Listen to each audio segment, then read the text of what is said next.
or not. Cut! Another take. All right, Ferguson Township Board of Supervisors, take two. Good. Do the gavel thing. Okay. Good evening. I will call to order the Ferguson Township Board of Supervisors special meeting for Wednesday, June 25th to order. For the Pledge of Allegiance. I pledge allegiance to the flag of the United States of America and to the republic for which it stands, one nation, under God, indivisible, with liberty and justice for all. Thank you. You may be seated. This evening is we will be going over our 2026-2030 capital improvement plan. And at this time, I will recognize the Assistant Township Manager to give the meeting procedures and the call to roll. Thank you, Chair, and thank you to the members of the board, staff, and public for joining us this evening for the June 25th Board of Supervisors Special Meeting Number 1 to review the 2026-2030 Capital Improvement Plan. This meeting has been properly advertised in accordance with the Pennsylvania Sunshine Act as a hybrid meeting with the option to attend virtually and in person here in the main meeting. If you are in attendance virtually using the WebEx platform and wish to speak on behalf of an agenda item, please say your name, municipality of residence, and the topic you wish to speak on when the chair calls on you. If you are attending in person with us in the main meeting room and wish to speak on behalf of an agenda item, please address the board at the podium and state your name, municipality of residence, and the topic you wish to speak on. Members of the public attending using the WebEx platform are asked to remain muted during the meeting to prevent any ambient noise from disrupting the meeting. If a member of the public is acknowledged by the chair, they may unmute their microphone for question or comment. Secondly, board members are asked to indicate their name when motioning or seconding a motion so that the minutes may accurately reflect the action taken. Finally, a roll call of the Board of Supervisors will now be taken to ensure that all members can hear and interact using the WebEx meeting platform. Please indicate that you are here when your name is called. Mr. Thompson? Here. Mr. Patterson? Here. Mr. Heller? Here. Ms. Stevens? Here. Ms. Strickland? Here. You have a quorum. All right, thank you. Next on the agenda is public comment. So we'll start in the room there. Yep, go ahead.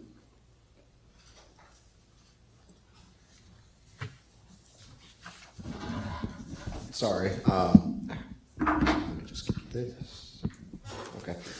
Trevor White, Ferguson Township. I just wanted to put this out there. Bonnie, the greyhound that's been missing for 3 months, they think that she might be near Pine Grove Mills, near the West Chestnut Trailhead. Just wanted to get that out there. Worst case, it's a nice walk, but you know, if you're out there, please keep an eye out for Bonnie the greyhound. She still might have the red collar. Thank you. Thank you. And do we have any other public comments? Seeing none, we'll go to new business. We'll start with the consent agenda. This evening we have the contract award for 2025 C10, the bike path and parking lot seal coating. Do I have a motion to approve? This is Patty, so moved. And do we have a second? Ms. Amari, second. Okay, got a motion by Ms. Stevens, second by Mr. Patterson. All those in favor say aye. Aye. Aye. Any opposed say no. All right. Now, time for the main event, the review of the proposed 2026-2030 capital improvement plan. And I will recognize the township manager for the overview. Thank you, Chair. So it is my pleasure to present the proposed 2026 to 2030 capital improvement program plan in accordance with section 3.03 of Ferguson Township Home Rule Charter. This plan outlines a thoughtful, priority-based framework for capital investments over the next 5 years, totaling $31.5 million across 87 projects with a projected $5.54 million in capital expenditures for 2026. The key highlights here in the plan include road and infrastructure. Over $9.5 million is allocated to maintaining and resurfacing roads, curb ramps, stormwater components, and installing vintage lighting in Pine Grove Mills. Stormwater management, investments exceeding $5.1 million will support MS4 compliance, pipelining, storm inlet upgrades, and video assessments. Fire protection. The plan includes a $4.875 million investment in land acquisition, design, and construction of a new fire station satellite in the western area of the township, pending further evaluation and discussion in future years. Parks and recreation. Approximately $2.1 million is earmarked for upgrades to Cecil Irvin Park, Autumnwood, and Fairbrook playgrounds and maintenance of existing facilities. Transportation improvements. Major multimodal projects, including Blue Course Drive and Clinton Avenue Trail Project and the Route 45 and Route 26 Nixon Road intersection improvement, are scheduled with combined funding sources, including TASA and Greenlight Go grants. Police and Public Works, vehicles and equipment. Strategic replacement and procurement of patrol vehicles, specialty equipment, and key IT infrastructure upgrades are included to maintain operational effectiveness. Projects are categorized based on a priority as must do, should do, could do, ensuring a balanced approach that addresses legal compliance, service continuity, and community enhancement. The board is scheduled to review the proposed CIP this evening and asked to flag items for further discussion tomorrow evening, June 26th, with formal consideration and a public hearing planned for August 5th. I look forward to this board's discussion and feedback and direction on this comprehensive planning document. All right, thank you. So tonight we are asked to go over this and flag items. I want to point out, we want to try and emphasize 2026 because that will, whatever we keep in there does go forward for the agenda for the budget. Future years, we can get into that a little bit, but keep in mind it's, not going to happen like tomorrow. Just, a couple things to keep in mind as we go through this discussion,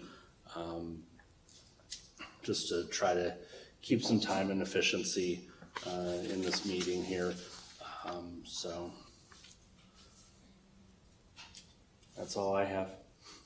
So One question, Mr. Chair, yes, if I may. Mr. Patterson. Time permitting, will it be okay to talk about some of the future things, kind of those future, I just want to make sure we're good there. I know you want to focus on 26, but Yeah. I feel like there's some things that we need to talk about to kind of, there's some things I don't want to see Right. anymore. Yeah. It's not priority, and I'll pause there. I was gonna say, Yep. we have to review the entire thing, so I understand, like, if there's a long debate, Right. maybe we try to curtail that on Yeah. out years, but yeah, I assume we're reviewing the entire CIP. Right, yeah, we're going through the entire thing. I recall in past discussions, like if there's something in 27 or something in 26, we've been like, hey, how about we move that to 28 or 29? And if, like Mr. Patterson, if there is something you want to get rid of altogether, you could bring it up and we can go from there. Absolutely, Chair. If you don't mind, I'll just say we are happy to have the feedback. The board is asked to provide a response to the proposed allocation of funds. If you want to accept, reject, or modify the funds this evening, much like you said, Chair, we ask that you do really prioritize a focus and emphasis on the 2026 because as early as August, especially in Public Works and in Police, they will start their work plan, the development of a framework for their work plan, and it's based on what the board approves in the CIP for the next fiscal year. So what ends up happening is that information based on the allocations that are accepted by the board, it transfers over into a development for the work plan for the next fiscal year. And so that if you approve it in 2026, you will see it in the annual operating budget. Great.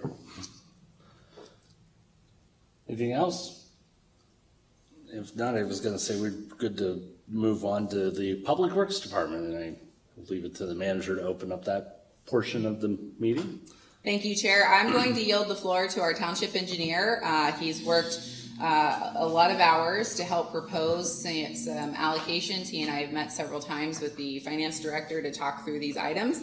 Most of what you see this evening represents the request, but there have been some that have already been removed just based on discussions and what's been approved in the manager's office. With that said, Mr. Seibert, you have the floor. Here we go.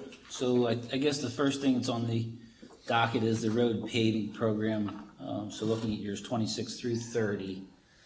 And again, this is relying on information that comes out of the paver software, and then field viewing the roadways and using some engineering judgment. So you'll see in 2026, we have Cato Avenue and Enterprise Drive, which are here in Cato Park, Lynn Street, the entire length from Aaron to Clinton in the Overlook Heights neighborhood, Terrace Circle and Greenbrier and Bergman Court, which comes off of Viral Boulevard up to the site of the proposed Wawa. In 27, less streets, but still an ample amount of cost. Bristol Avenue from Enterprise Drive to Blue Course Drive, one of our collector roads. And then in the nearby neighborhood of Good Hope Farms, Pamela Circle and Fairfield Circle. Those streets on Pamela Circle and Fairfield Circle would get the curbing replaced on those. They have the old bituminous curb, so when we do repavings, we upgrade the curb to the current standard of concrete. In 2028, we have a little more in the rural nature, West Gatesburg Road. So when I was putting this together, I tried to bundle similar type projects, even though they might have fallen in a year off, to kind of get them close to each other so we have some efficiency and mobilization. So West Gatesburg Road, that's Boundary Oaks Lane out to West Ridge Lane, and then Rosewood Circle and Valverde Drive in Ramblewood, and then Airport Road in town. It's in town, but it's also a street that doesn't have any concrete curbing or anything, so it's more of a rural nature for paving.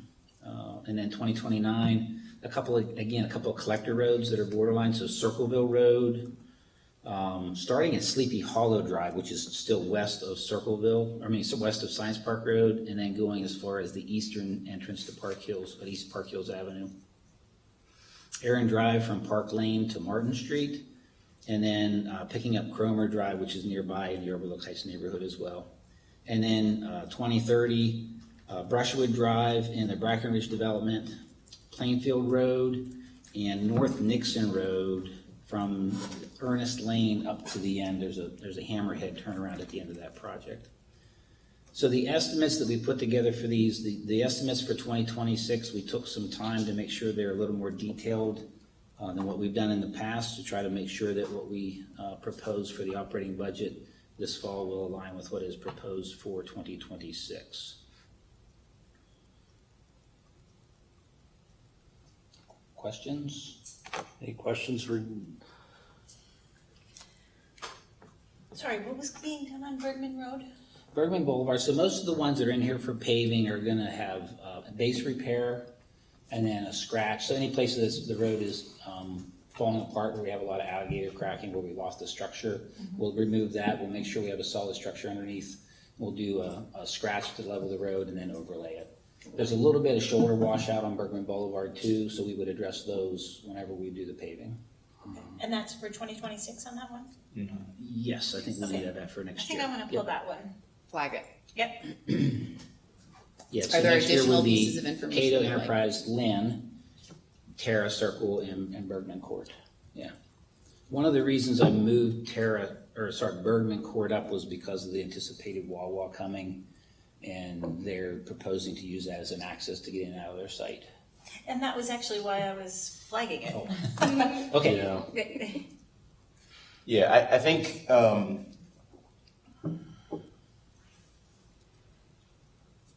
I appreciate, I guess I'd like to understand the options associated with these, meaning some of these roads, I did my own tour. Good, thank They you. look decent, and so,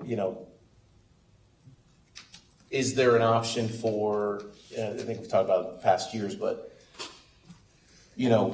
pushing off a year or two, doing some kind of staff work to a couple of these to kind of keep them okay, or keep them in their okay shape, vice kind of these, and then maybe kind of something a little bit more in 2 years. I don't know, but I would like to understand if there's some other options here. Yeah, so as a road is out there over its life cycle, over time it'll start to degrade. And I don't know if Days are talking about degradation curves and how they start to break off. And if you don't catch them at the right point, they can get more expensive because you start to have more base failures, and it's more expensive to do that. So these roads are showing up in our paver program as they're starting to show signs of distress, base repair, base failures. that should be addressed. So they wouldn't really be a candidate for micro surfacing as much as a roadway that just has some oxidation or some cracking, longitudinal or transverse cracking. So any deferred maintenance would possibly increase the costs the further we push it down the road. Yeah, and that's the analysis I'm looking for. Yep. Is I think maybe. And I can't give you a dollar number and say, hey, if we defer this 2 years, how much? That would be a science project that I don't have the data to back up. So it wouldn't be really good. So the program is presented is kind of stick with what we've done with following our PCI 75. Once we get below that, we start to see things. But that's not the case all the time, but it's been a pretty consistent rule that's worked well for us over time. Okay. If we can catch them before that, so the micro surfacing part is we try to keep them before they get to that to try to extend them. And that works for a period of time, but even after you micro surface them for a while, you could still have, particularly on our collector roads where we have a lot of bus traffic. Yeah. Those are the ones like Circleville Road, Bristol Avenue, Aaron Drive, Martin Street. We need to get back to those more frequently. The axle loadings degrade those faster. Yeah, and that's helpful. So in our calculation of that PCI 75, we're probably going too deep here, but is there a traffic and number of things around incorporated in that number such that we know that degradation is going to be kind of a drastic fall off? So we have family curves. So we have different classes of roadways, and then we have different degradation curves for the type of roadway that it is. So we don't lump a cul-de-sac in with a Science Park Road. So our arterials are lumped together. Our collectors that are bus routes are lumped together. Our collectors that are not bus routes are there, and then all of our local access roads are in another family. So we have 4 different family curves. Copy. Yeah, so I guess how they're falling off and degrading. Yeah. Okay. So then maybe there's no additional data necessary. It's just a matter of do we want it or not. Some of these ones. The allocation of funds, absolutely. Yeah. Is there Maybe one now, house on maybe this later. road, and do we really want to spend a lot on a single house on a road? And it's risk reward. What is the reward for the penalty for taking risk? Penalty, there you go. And there's negative and positive rewards. Sure, yeah, the farther we push it down the road, likely the cost per square foot is gonna go up. The more you defer it, the more expensive it'll be. Copy. And there's nothing, maybe that's the piece of data. Is there anything that we can do within Public Works without going, hey, you contractor, here's $300,000, go do this thing? Is there anything internal? Yeah. And that's the question Yeah. maybe to bring back tomorrow. Yeah, so some of the roads, Yeah, go ahead. some of the roads we can, if there's some isolated places where we can go out and do some base repair, and I'll just give you a real quick example, Martin Street. There's right near the intersection of Herman Drive, there's a spot there that's failing. The rest of the road looks pretty darn good, so we can get out there, we can get that patched in, and that'll help preserve that. But when we start to get into a large percentage of the roadway, then it's not really, it's not something that our guys are set up to do. Yeah. Very good. Thank you. You're welcome. Yes. I'd like to flag Cato Avenue and Enterprise Drive. I'm flagging them all. Oh, sorry. That's what I meant to say. All of them. All 5 on the list. I'd like to flag. Okay.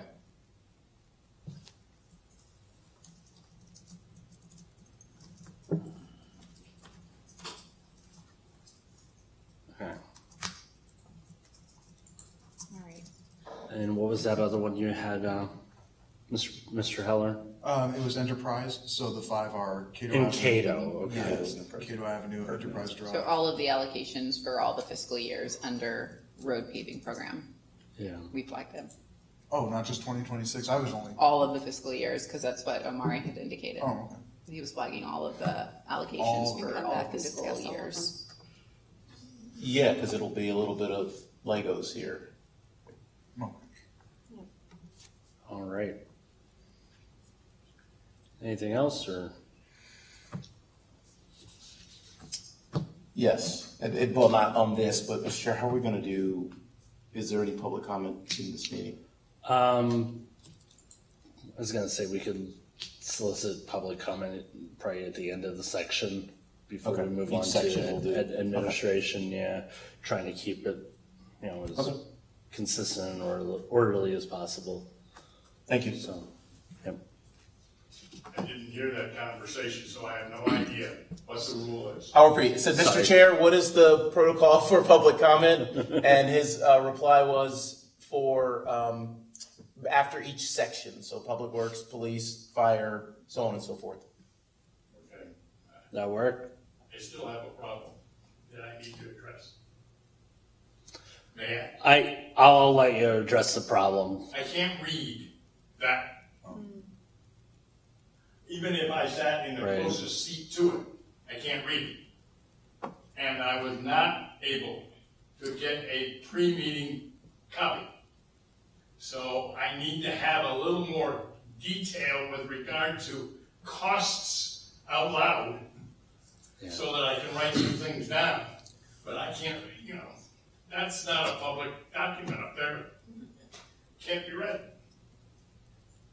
So we do have a concern about the readability for those in the room. I was going to say, and I do see some people in the room, these are available online, and people in the room are allowed to use their mobile devices as long as they keep them quiet. Though we did have a concern with somebody that doesn't have any type of electronic device being able to read that.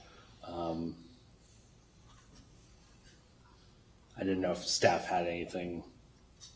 Would you like me to read the budgeted amount for each of the 5 years for whatever category we're discussing? That's what I'm thinking, but that's going to be up to staff. You're even happy to sit with him and go through these things, but I won't be near the mic. Right, I understand. So, We had the mobility devices, that can't log into the meeting? Or can it? Would you like to adjourn, or would you like to take a recess? I'd like Have to take a discussion? recess. Okay. I got Thank you. a question.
All right, we will reconvene the Board of Supervisors special meeting on the CIP. I believe we have covered the road paving program, so we'll move on to bike and pedestrian improvements. I'll just interject the next line item there. It was flagged out on the agenda is the repair or the lining of storm pipes associated with paving projects. So under that one, you'll see again, all of the same roads that were proposed are shown also for the pipe lining and repairs. The amount that's budgeted varies dramatically based upon the street that's selected and the type of pipe that's underneath it. So streets that already have concrete or high-density polyethylene pipe, we're not really doing much with at this point, but ones that have the corrugated metal pipe, where you'll see a larger investment.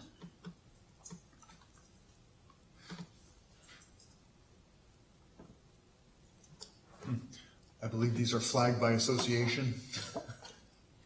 You could do that, or you could say, hey, let's do these anyway. Oh, So no.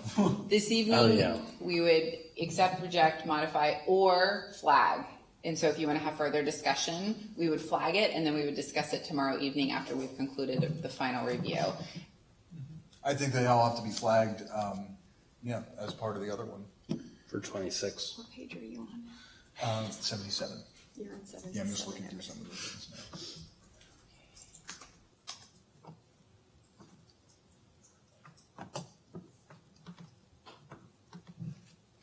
All right. I guess the next one then is the bike and pedestrian improvements. So this is a Blue Course Drive and Clinton Avenue Shared Path project that we've already got some funds budgeted for. See if I can find it on my, I don't see it. Where am I not looking right? Go up. That one. That one. Scroll down, see, now that's nice. Okay. See, There it is. coming out of the tip. Okay, so You're on 41. there's already funds currently in the budget for the preliminary engineering design so that we can identify the project costs better in order to pursue grant funding.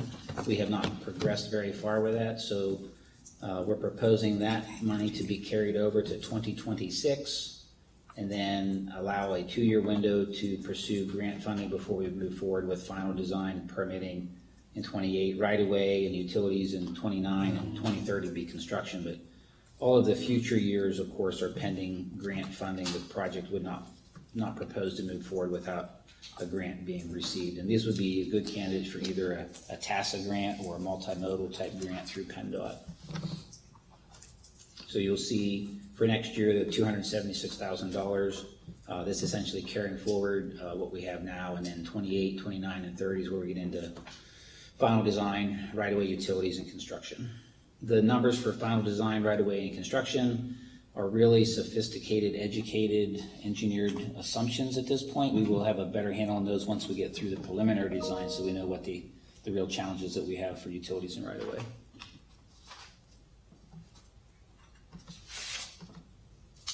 I have a question about that one. How long or how long a period of time is your preliminary design good for, generally? That's hard to answer because it really dependent upon if the standards change or not. So you can do a preliminary design and put it on the shelf, and as long as the standards don't change, it's still valid. If it's there for a long time, you may have to take it, dust it off, refresh it, and refine it before you would move forward if the standards change. So I don't have a direct answer for you on that, Patty. Okay. Thank you. You're welcome. Flag, please. Flag it, please. The bike and pedestrian improvements along Blue Course Drive in Clinton Avenue. Okay, can I just go back here then? Yeah, and then scroll down to the next one. Okay, so the next one is not on the order that it's shown here. Science Park, Circleville, is that it? That's what. Yes. Yes, so this is the project that's currently in the budget as well for construction. These are the improvements at the shared use path crossing on Science Park Road, just south of Circleville Road. It includes amenities such as improvements to ADA ramps, the refuge island lighting, and rectangular rapid flashing beacons to advise vehicles of when there's a pedestrian crossing.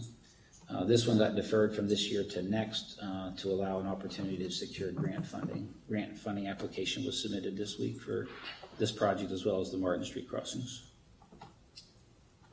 If I may, I'm not seeing that one in the PDF. Page 214. Page 214. Okay, I'm sorry, we were just on page 44. Page numbers are. Oh, okay, I apologize, I was still following. Thank you. Disregard.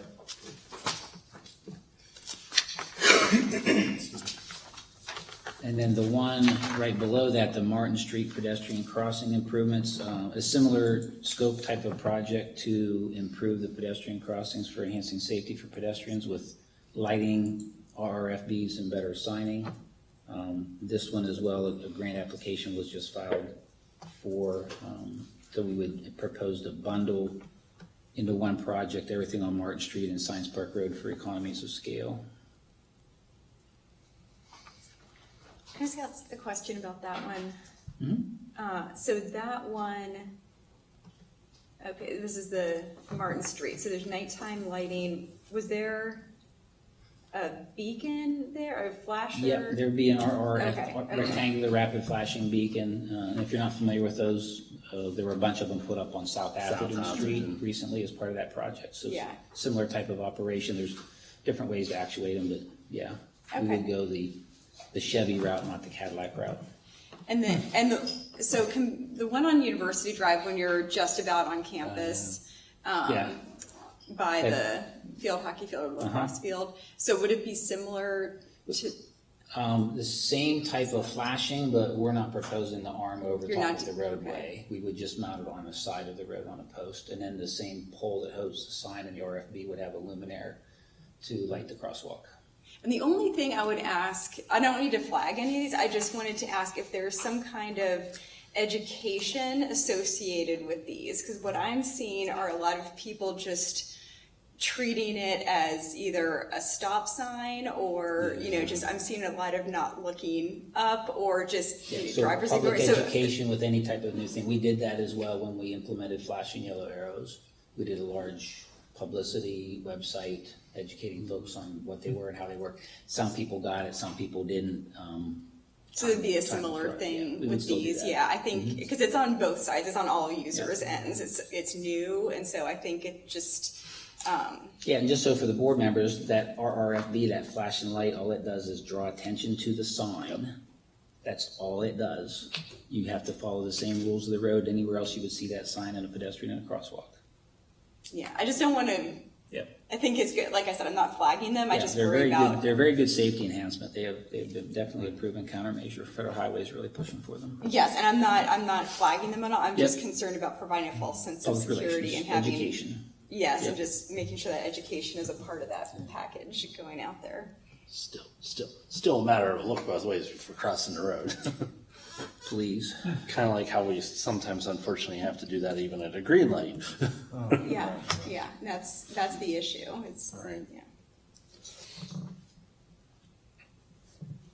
All right, the next one on the list is the traffic signal upgrade for North Atherton Street at Blue Forest Drive and Clinton Avenue. That's one of the projects that came out of the Northland Area Mobility Study. That is a project that's in design and permitting currently, planning to go to bid through the winter and construction next year. That one is a grant that we've already received from PennDOT, a Green Light Go grant for that one. Okay. So that'll, I don't have much detail, explanation of the project scope, but that includes, there'll be 3 new poles get put up. One of them was put up by Penn State a few years ago with the West Campus expansion. Flashing yellow arrows on all approaches. So folks getting in and out of the neighborhood will have a dedicated left turn arrow. We've had complaints about people not being able to get out of the neighborhood or folks going in Aaron Drive to get down to the businesses on Clinton Avenue as opposed to turning left at Clinton where there's no arrow. There will be an arrow there now to help some of that. A leading pedestrian interval and accessible pedestrian signals on all crosswalks. Right. Next one is the T-Berry Lane sidewalk connection. That is another project that came out of the Northland Area Mobility Study. The preliminary design on that we've done, so we got a good idea of the estimated costs. So that $66,000 is what's expected to be able to complete the sidewalk on the east side of T-Berry Lane to connect it to the shared use path along Blue Horse Drive. Can I flag that one?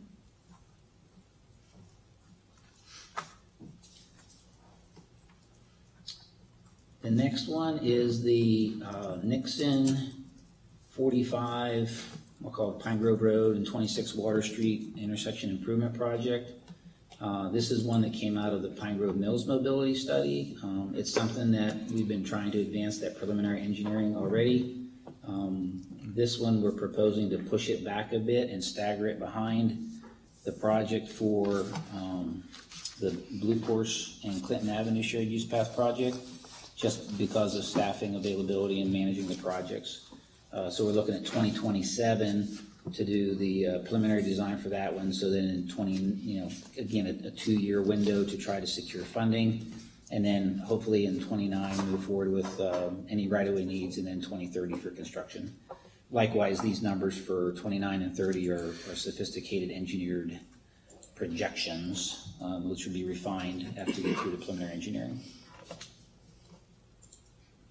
And the scope of that project, if you recall from the Pine Grove Mills Mobility Study, is mostly pedestrian enhancements, crosswalks, RFBs, better lighting, some traffic calming measures on Water Street to try to slow traffic down as well. But it's still a stock controlled intersection with an upgrade to the flashing beacon as well. The beacon that's hanging there is pretty old, so we would integrate lighting with the new poles.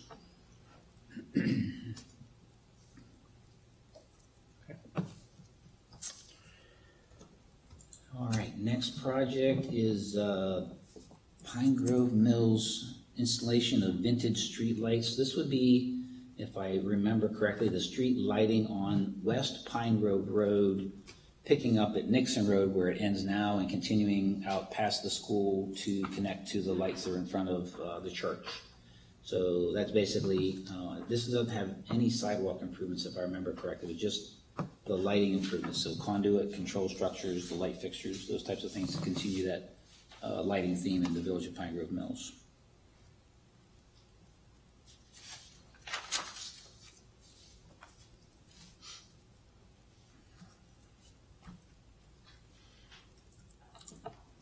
Good on that. Grant funding is proposed for this one too, I see.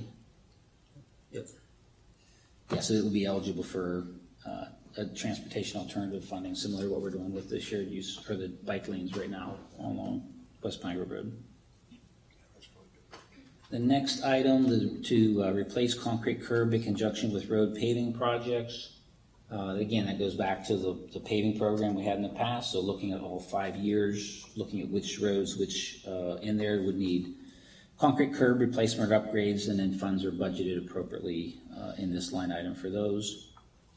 Just a quick clarifying question there. Yes. So there's none for 26, and that's because all the roads, none of the roads had any concrete curb that were of concern? Good clarifying question. In 2026, since we took a more detailed look at those, we actually included the cost for concrete curb in our detailed estimates under road paving. The years 27, 28, 29, and 30, we didn't do a detailed review of the streets, so we still had an estimated amount of curb for those. That's more of a swag. Excellent Okay, question. got it. Thank you, sir.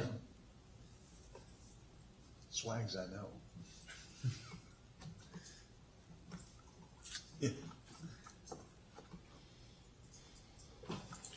Okay, so that's the concrete curb for paving projects. The next one, traffic signal cabinet upgrades. This is something we brought up last year to start thinking ahead for the life of our traffic signal cabinets and trying to be proactive in getting them replaced before we start to have failures. The traffic signal cabinet service life, the industry standard is about 20 years. We're doing better than that, but I'd still like to try to shoot for 25 to 30 years life out of our cabinets. So I looked at all 23 traffic intersections and tried to space them out so we only have to do one a year, and just kind of like roll them over, like every year we'll be doing a new cabinet somewhere. So there's none proposed for 26 or 27, and then you'll see the ones there in 28 and 29. Those were put in 2003 with the Western Inner Loop project. Hard to believe that's been It'll have been 25 years at that point. And then 2030 is Science Park and Pine Hole Road. As part of doing this, if there's equipment inside the cabinet that's reusable, that's not end of life, we'll just take it from the old cabinet, put it in the new one. If there's any equipment in there that is beyond serviceable, then we will get new when we do the cabinet upgrade. Right now, we did a lot of upgrades when we did that grant where we networked all of our signals. We got all new controllers, conflict monitors, the radios, the network switches. So those should be good for a period of time. We'll be able to roll those over and not have to replace them. How do we go about a surprise where a cabinet gets destroyed? Okay, so if there's Because it has happened. Yes, it does happen. So if a cabinet is damaged through a collision, we collect from the insurance company. Okay. If it's a hit and run, it may have come out of our insurance then, because it's not, obviously you can see by the numbers, it's not cheap to replace a cabinet. Right. So we have a spare cabinet in building 4 that if it's totally destroyed, we can take that out on a pallet and set it on top of the pad and do temporary wiring just to keep the intersection running. We have one. Other municipalities we can borrow, or our maintenance contractor can bring one also. Perfect.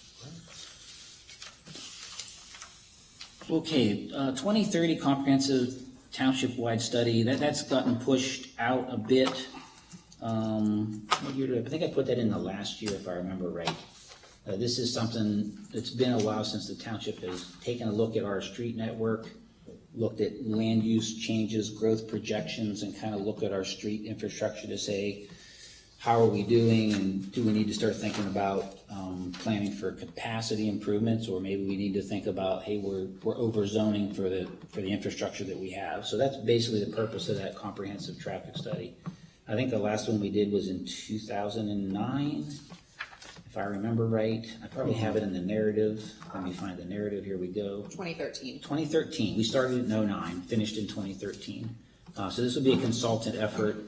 Before we could really do this, though, the planning and zoning really needs to have a good handle on what those land use changes might be. So they need to, if that doesn't get done, there's no benefit in doing this. Exactly. Yeah. And it's 2030, so. Yeah, so I didn't want to lose sight of it, so I put it out in the last year, so it's there. Depending upon when that land use projections might get done, then this would tail in after that.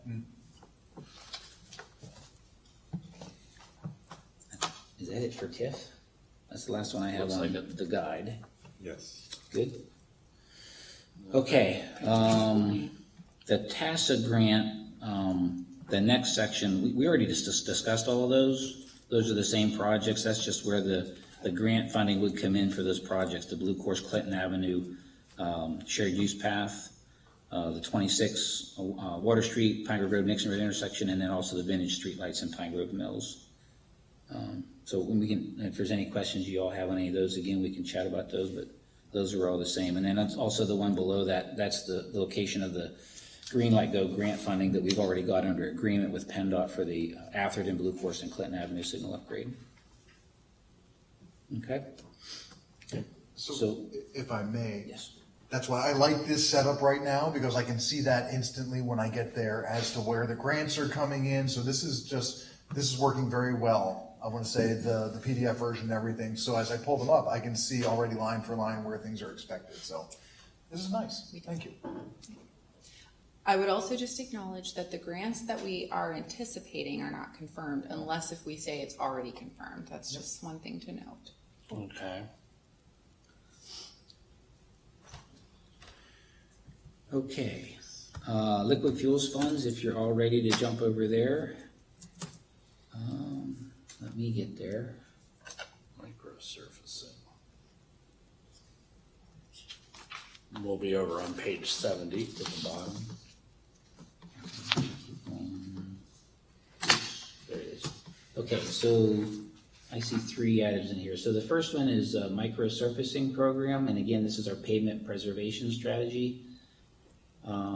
What I did in the narrative, if you read it, I kind of took just a quick holistic approach at how many miles of road we have and how we can extend the life of our roads. If we treat our roads every 7 to 10 years, that's about what we're getting for the wear of the life. So I used that longer window of 10 years and applied it to our 95 miles of road and our current costs So that's saying we should really budget about $870,000 a year for micro, just to maintain our roads to keep them good. Recognizing that that's a big number and a big jump, I just kind of said, let's start at where we are, but let's start increasing it every year as we move forward by 10% a year. That will kind of cover inflation plus help grow our program some, so we're doing a better job of pavement preservation. So, Amar, I wonder where you're, what can we do to not spend pavement preservation? Is really, if we can fund this better, that'll help defer the need to do the base repair and overlays in the future. So that's the theory that I put together in that for you. And then the next item after that is our need to comply with ADA, with the Americans with Disabilities Act. So this is any place where we're doing microsurfacing, we need to upgrade those ramps that are along that roadway to make sure they're current and comply with the current regulations. We've done a good job over the years of getting them better. There have been some recent changes to the public right-of-way accessibility guidelines called PROWAG.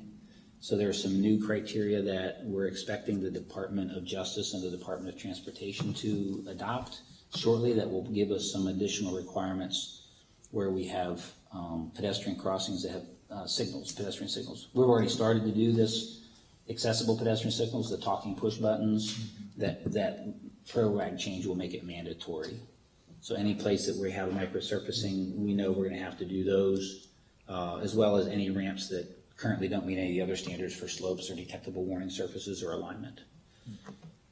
So we looked at each of the paving programs, or microsurfacing program, and then we've kind of projected that we're going to go down. As we keep doing microsurfacing, we'll continue to have roadways that have been completed. But the caveat is we know that certain ones, even though we did them, we may have to redo them. And I don't have a good handle on which streets or what are going to be included in the microsurfacing program at this point. So these are pots of money that we'll work from. When we put together our microsurfacing program, we take the micro money and the ADA ramp money and put together a micro program. Okay. Guide rail replacement. This is really just for areas or locations where we may have a hit and run or a crash that we don't have the ability to collect insurance money to make the repairs to the guide rail. This is not usually a big number. I don't remember what's in here. So $10,000 to $13,000 a year. Many times we do have insurance information we'll collect. This year we had a tree come down, so we had to replace some, and that came out of this fund. We also had a crash, and we were able to collect insurance money for that one. So that just keeps our guide rail in good condition for those places that it's damaged and we don't have insurance ability. Couple of questions. Yes. For the guide rail program, the replacement, not a huge number, but Correct. What's the number that we've actually spent kind of over time? Is it the 11,000? Oh, or less. It's been less. Yeah, okay. even sometimes it's less than that or more. Yeah. Okay. I don't have a good number on a historical. Okay. I don't know if that's easy to pull or not. We'll leave that padding in there. Okay. Yeah, it's not a big number. It's just good to have some if we need it. All right. And then the other question was going back to the microsurfacing program. Yes, sir. So there's nothing identified yet. Are all 95 miles of road actually eligible for microsurfacing? Yes. Okay. Well, there's about 175 feet that's not. Oh. Sorry, we actually have one road in the township that's still gravel. It's not paved. And so I wouldn't microsurface that. Okay. So man knows. It's really important to acknowledge that this is liquid fuels fund, right? So the township receives funds for based on the amount of road that we own. So Road miles and population are the two right, criteria thank to you. determine the funding allocation. Yep. So these funds will offset the expenditure. Right. So when we get into annual operating budget, we tend to talk a little bit more in depth, but this funding expenditure that's allocated, we receive the revenue for this to maintain the roads in accordance with standards set by the state. Right, we have to comply with their guidelines and which we do anyway, regardless of the funding source. We follow their specifications. So it's a big number, but it's also in a fund that receives the revenue to maintain those roads. Sustainable fund? We can talk about that later. Yeah. All right, thank you. You're welcome.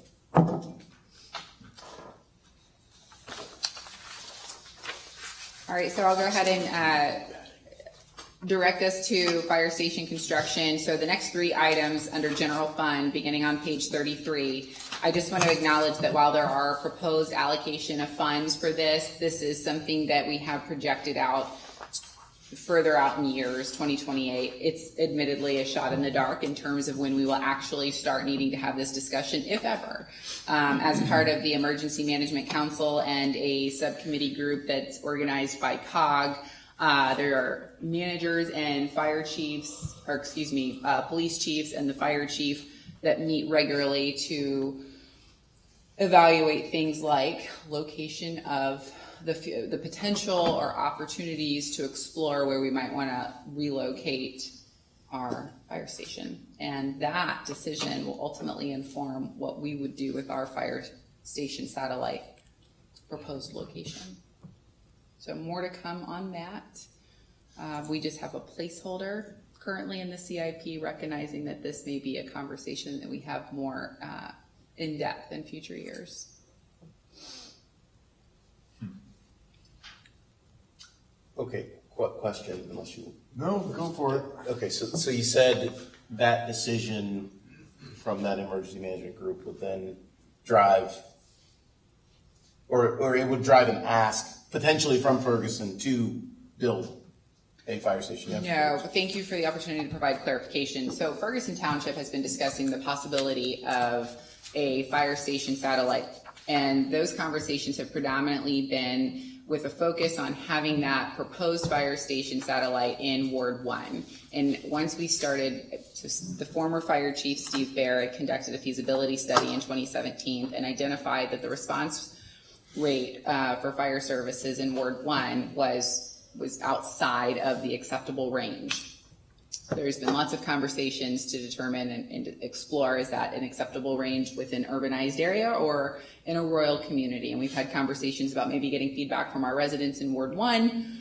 So Ferguson Township has been discussing and has had this placeholder for several years now.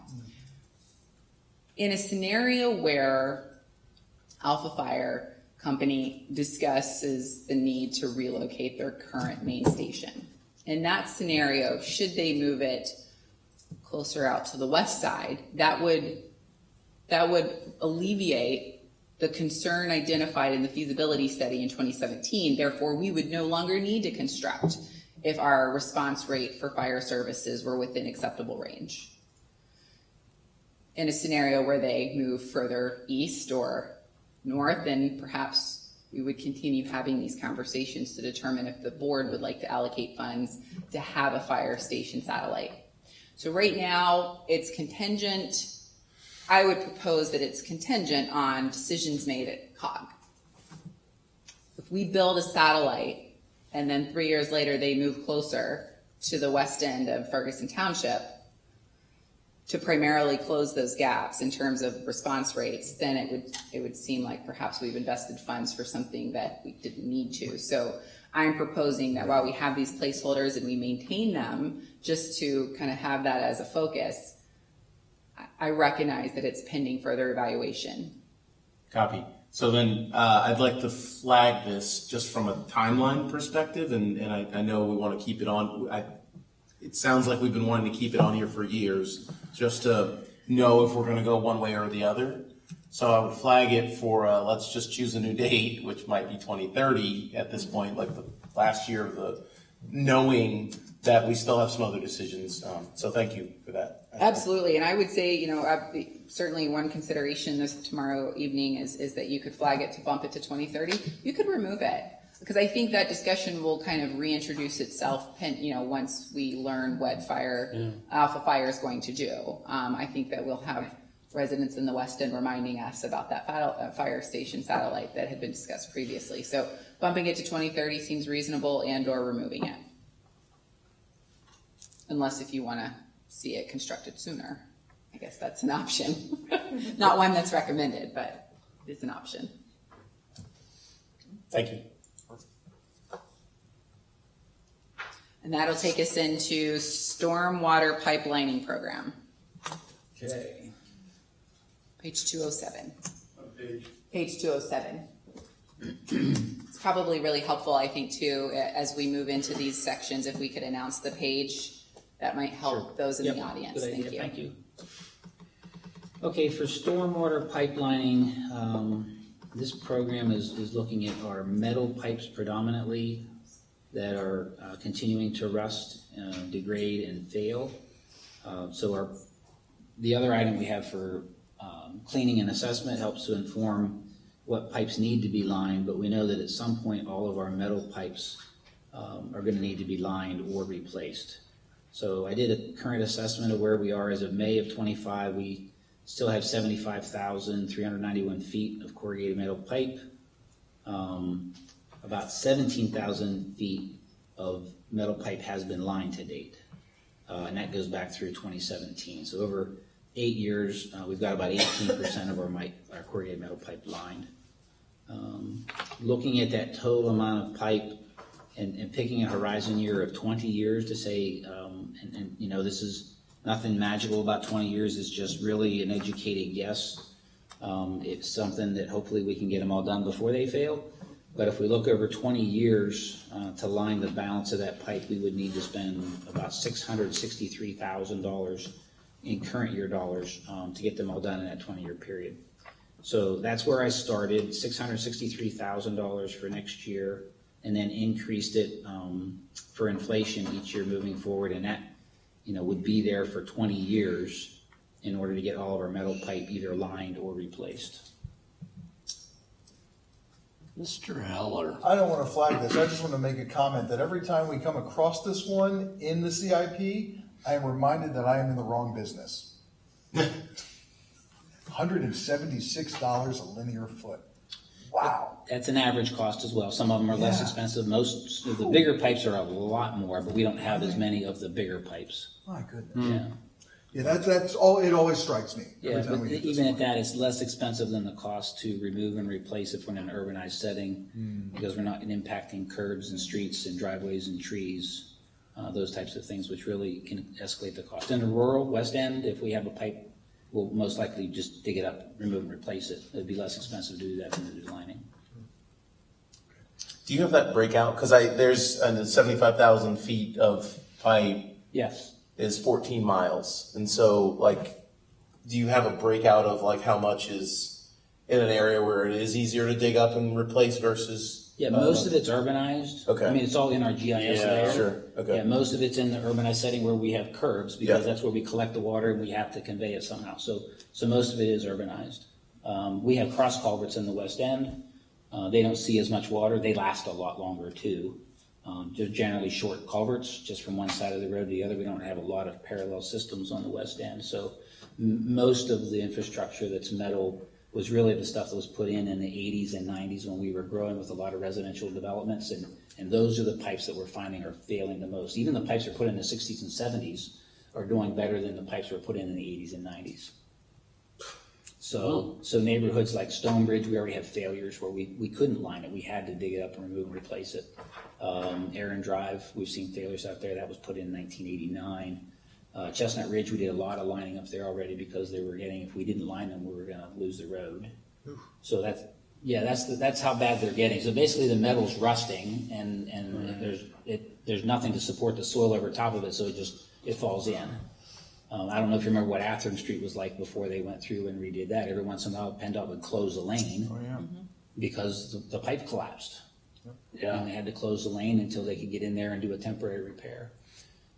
So doing this lining program is going to allow us, or replacement. Again, we look at it, what's the most cost effective by the context of the project.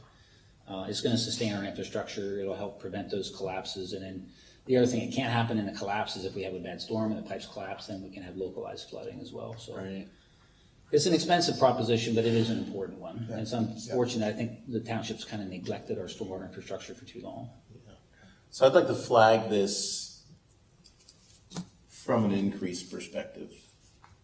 And the data for that, maybe if you have it, is how much of this 14 miles or the Yeah, 14 miles corrugated metal. So 20 years, that's like 3/4 of a mile a year. So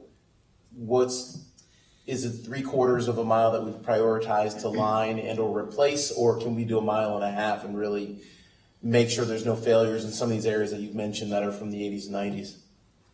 We don't even have a complete assessment of our entire infrastructure yet. And so that's what I'm going to recommend, Chair, is that we go ahead and go to the next item. And if there's interest in increasing an allocation of funding, it would be toward the video assessment and cleaning of stormwater pipe, because that's going to give us all of the data that we need to better organize where we want to invest our allocation of funds in future years to address exactly what you're discussing, as opposed to just guessing. So I would recommend that the board consider increasing an allocation if your interest is to try and get ahead of it before we have failures that could create safety issues for our residents or visitors. I would definitely go to the next item and consider increasing. If you're considering increasing, it's that one. So can I preemptively flag both of them and then we can go on to the one after that? Yes. Sure, and so just to follow up on that cleaning and assessment, that lets us know the condition of the pipes. So we can help prioritize them. Just because we clean them and assess them doesn't mean they automatically get lined. So they get rated on the NASCO pipe rating scale. Right. And then we give our internal guidance as to which ones we feel like we need to advance. Some are too far gone that we can't line them. Other ones we can do point repairs and then still line it without having to remove and replace the whole pipe. So the funding that you see in there for the cleaning and assessment is that what's projected to get everything completed within the next 5 years. And we would happily accept a board's decision to inject as much increased funding in the next fiscal year so we can be more precise with our estimates and organization of priority-based projects. Yeah. And it's simply it's from honestly a perspective of reducing liability and risks to manage our assets appropriately. And I'll say too, this is just a corrugated metal pipe. There's still other pipes that we haven't videoed, we don't know the condition of. So even if we get all these done, we would want to continue video assessing and cleaning storm pipes to make sure that they're clean and functioning properly so we don't have collapses. Unfortunately, we found high density polyethylene pipes, plastic pipes that have been collapsed. We have no idea why or how. But there's a pinch point in there that's restricting flow that we need to get in there and get it fixed. So not something needs lined, but there's something else going on in there. We think we've identified all the cross bores where someone's putting a line in and they puncture right through a pipe. But we still find them. And then we have to coordinate with the utility company to get their line out of our pipe, and then we repair our pipe. So this video assessment program is something that it should always be there. For forever. Now, we won't do as much as fast, but you would still, like we inspect all of our roads every so often, we would want to continue to clean and inspect our pipes just so we know the condition of them. That would be the recommendation. Awesome. And so I think we'll talk about it tomorrow, but I've got a thought in my head on the strategy there. But thank you. You're welcome. Next is work related to our pollution reduction plans for MS4. On page 203. Sorry, thank That's you. okay. I'll chime in with that to help those that are following. So at this point, this is really this is a guess. We don't know for sure what the requirements are going to be for our next permit cycle. We don't have the permit yet, so right now I'm not projecting any funds for next year. Then I think I put some funds in 2027 to do the design portion of it, to come up with what type of projects we would be required to do, and then 28, I think that's for right-of-way, securing any easements we need to construct projects, and then in 2029, actually go through the implementation of what those projects may be. And again, these numbers are really just guesses, or we call them placeholders at this point. Once we get the guidance from DEP, then we'll be able to start figuring out what it looks like. But even until we get through that design phase, we won't really know what we're looking at for right-of-way and construction, similar to other projects. Unfortunately, there's no grant funding available to help us with these. We can sometimes partner with other agencies, so if those opportunities are out there, we'll obviously pursue those. I'd like to flag this just from, I think we've spent a lot of money over the last few years permit cycle. Maybe some of that was being a little bit overzealous in kind of our goals, but perhaps this seems like too low, so I'd like to maybe have that discussion. It may be more than that. Yeah. It could be less because we don't know what the new guidelines are. Yeah. So we can increase, decrease, and it's really a placeholder at this Yeah. point in time. And it's possible that some of the work that we've done in the current permit cycle Counts. that had some leftover that we didn't use at all, we may be able to take credits for that in the next cycle. We don't know for sure. Guidance is still unclear on that too. Yeah. Do we have we gotten any feel for, like, there's no confirmation. drafts out? There was a draft. So Okay. there was a draft general permit that was published. Okay. And most permit holders, at least everybody in the center region, as well as some of our partner agencies like Clearwater and Spring Creek Watershed Commission, have provided written comments to DEP on that draft permit. There were a lot of comments from a lot of agencies. Okay. I don't know how long it's going to be till they respond with a permit, or they may go through another round as a draft. So at this point, since our current permit expires on Monday, we're expecting that they're going to just continue the current permit for another year until the new permit would be issued. So that's part of the reason we're not expecting we're going to have to do anything additional or new in 2026 over and above what we've already done. Because we've already met the existing permit. With the projects that we have budgeted through this year, will have met the requirements for our current MS4 permit, correct? So, sorry, all this that we've done through June, whatever date that was, or July, I guess through 2025. Yeah, Okay, the stuff that's money that's budgeted in 2025 fulfills the obligations of our current MS4 permit. So is it okay to ask for tomorrow for just a little bit, maybe a small flavor of what you saw in the draft version that may or may not? No, Chair, Or no? I can, because none of it, it's not our information to share, it's a draft at the state, at the DEP level. So to share that and knowing it could change, I would not be comfortable sharing another agency's draft. It hasn't been provided. Not public.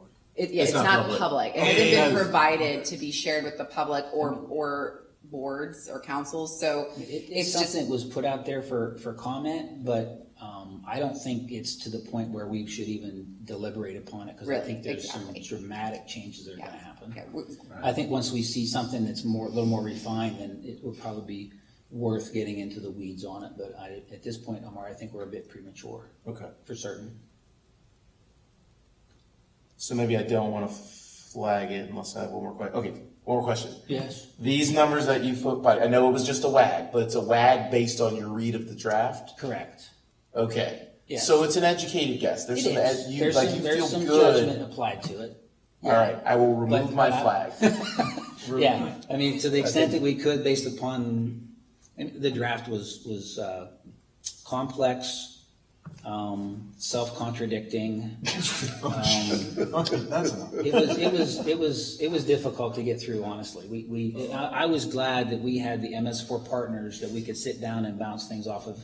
And we each reviewed it individually, then we got together and shared our collaborative comments, and then we refined those, and everyone sent comments in. Pages and pages of comments in. So yeah, I think, once we get a new draft back, or whatever that permit might look like, then we'll have all of next year likely to kind of look at this and refine this before we get into the CIP from 27 to 31. So that's the MS4 pollution reduction plan costs at this point, best I can project them. Then the next item, storm inlets, that's just a placeholder, so we have some funds available if we have to repair or replace stormwater inlets in the street that might fail or collapse. I think there's an estimate of maybe up to 5 per year, and we're not doing even that many. But again, it's just kind of a pot of money that's there available for that. And I think that's it for stormwater associated. That's it for you. Yeah. It might be. Thank you for all the prep work. It was different.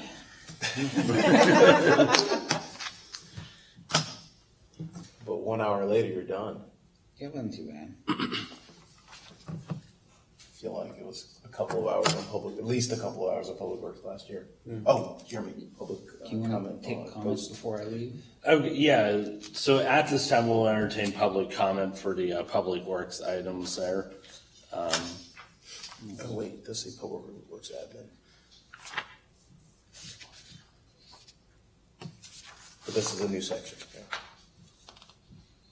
So we're still in public works. It would be public works on maintenance and bridges, traffic signals, engineering. Yeah. Oh, you're not done yet. Sorry, Rob. Well, he's Well, I done. think It's I just am, public because comment. there's other So public if there are works stuff that I'm not questions from the associated public. with. Oh, okay, got it. Yeah. Thank you. You good? I'm not sure whether it's, If there are any questions from the public from what's been presented this evening thus far. Yep, come on forward there, Mr. Keel.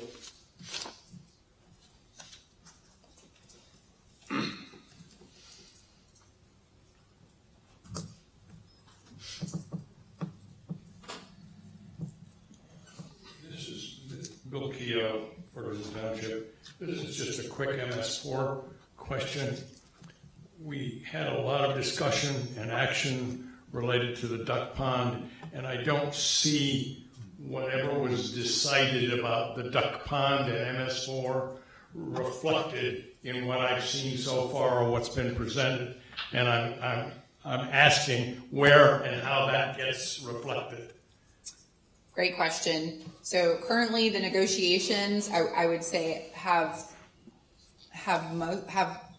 concluded, and the agreement will be in front of the Board of Supervisors at the meeting tomorrow evening. At which point, then we would be able to insert in our public documents what would be coming from that. But at this point in time, it's still under negotiations, and so I can't. There's no confirmation that there will be or won't be, or what those allocation of restricted funds might look like. And I'm happy to answer more questions in a meeting or after. Does the figure that appears, do we have a figure at all for the MS4 requirement? It's still under negotiations, and so at this time, we wouldn't be able to discuss until the agreement is executed between the board and Penn State. What about the requirement of Ferguson Township to the state? That figure. We are responsible to meet our MS4 permit requirements, and so we are still under negotiations for 17.5%. Is that the right percentage, Ron, for the duck pond credits? And when that agreement is executed between Penn State and Ferguson Township, then we'll be able to discuss. I can tell you that there's nothing that would go into the CIP Right. based on this agreement. Based on the 17%? Right. Okay, that's part of where I was trying to get a feeling.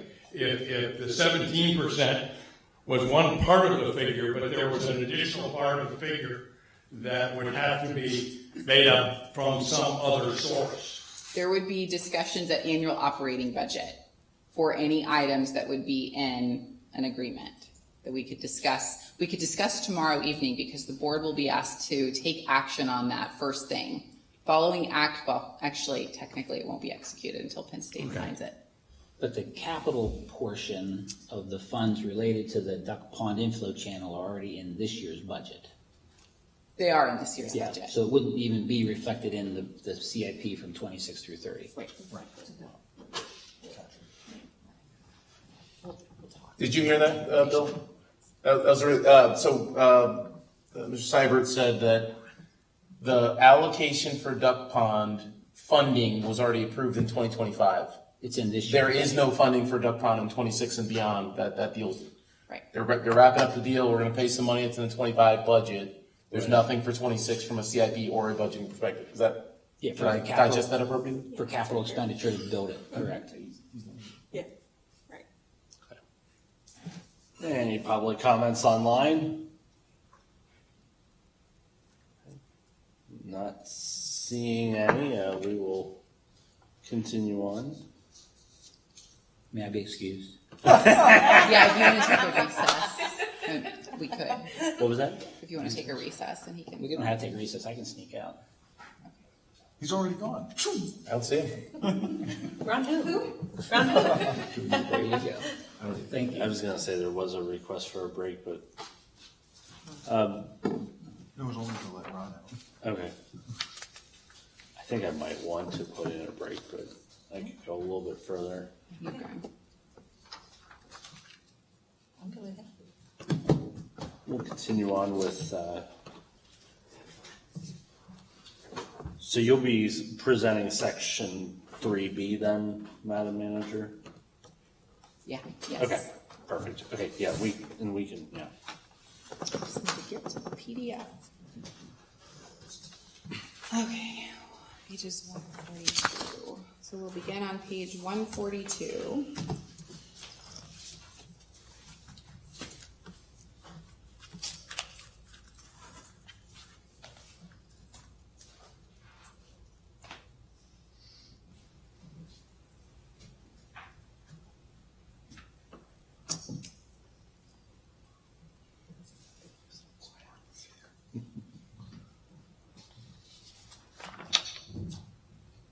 Okay, so currently we're in a section that's referred to as Public Works Administration. So we're still under Public Works and Capital Reserves Fund 30. So our first item is the replacement of a single axle international. We refer to it as PW3-19. So it is beyond its lifespan and up for replacement. I am trying. Here we go. Do we have that up there? All right. Oh, it's 164. So it's actually page 164. Oh, It's okay. okay, yeah. No, So the details there are provided. And it looks like the estimate here. I'm pulling it up here. Going to be a little slower. So there's approximately $331,000 for the replacement of this truck, and it is up for replacement in 2026. And then we have the replacement of the Bobcat tool. I'd like to flag the single axle and just a little bit of more clarity on the known issues, like is our maintenance, are they like, this thing's a complete disaster? Yeah, so there's some narrative there that's been provided in terms of consequences of deferral. And so we had discussed that the unplanned repair costs have been pretty large. I don't have it in front of me right now, but I believe this is the one that we had to send out and have a. Can I comment? Please. We did a repair on another one that was over $20,000 with the same engine, and this one hasn't happened yet. But when it does, it has to be shipped out, and it's a known. If you Google that type of engine, it's a known failure rate, a high failure rate. Mm-hmm. So it's $20,000 to repair that engine for that issue? It was for Okay. the previous issue that we had, right? Mm-hmm. Also understanding the complexities of a lot of equipment anymore, it's not something that you can just sometimes repair right in your own in-house shop. Mm-hmm. You gotta go back to the supplier or the manufacturer for repairs. Absolutely. So the township's had this one for about 15 years, and it has been shipped out to have repairs outside of what we could do in-house. It's also had some repairs here in-house, and it's the single axle plow truck. And so it's one of those items that in order to maintain the continuity of plowing, it's one of those items that we try not to have down too long, especially in the wintertime. But it has exceeded its useful life, the lifespan of which we would usually, like this is one that's been kicked out over time. But we will flag it. Yep. Okay. And we'll go to page 150 for the next item. Is that a separate item? Yeah, we'll go through, and I'm gonna be a little slower than Ron, because I don't have the page numbers here, but Jenna is pulling up the page numbers, so I'll announce them. And so after we go through all of Capital Reserves Fund, we can pause, unless if the chair would like to pause after each item for comment, or would you like to pause after each section here? Each section. Yeah, it was in the beginning, the ground rules were the sections. Yes, ma'am. Great, thank you. Okay, so page 150 in the PDF, and then we also do have it up on the screen.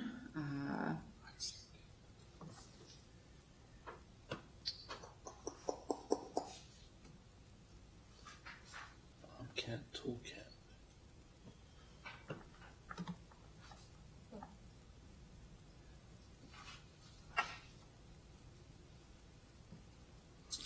So this request is to replace the one that we had purchased in 2017. It has significant rust there in the cab, and our road crew superintendent has requested that it be replaced. And so it's a used asset year round. Yes? Or you want to flag it? Sorry, are you on the Bobcat? The Bobcat. Okay, I'm trying to just keep up, because I'm looking for the page and then the amount, and then also how we had it in last year's CIP, so I'm trying to see what's been bumped up. So the Bobcat was that for 2027 in our current CIP, and it's being bumped up a year?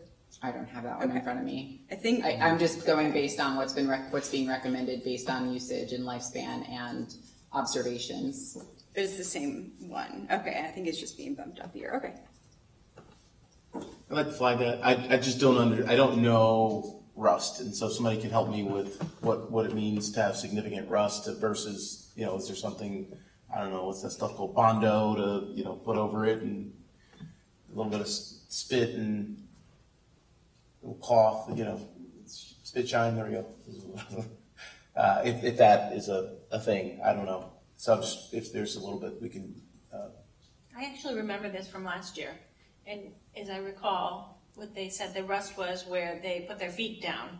And the thought was, oh, couldn't you just weld some metal in the bottom or something like that? So to me, it sounds like it's becoming a safety issue for workers.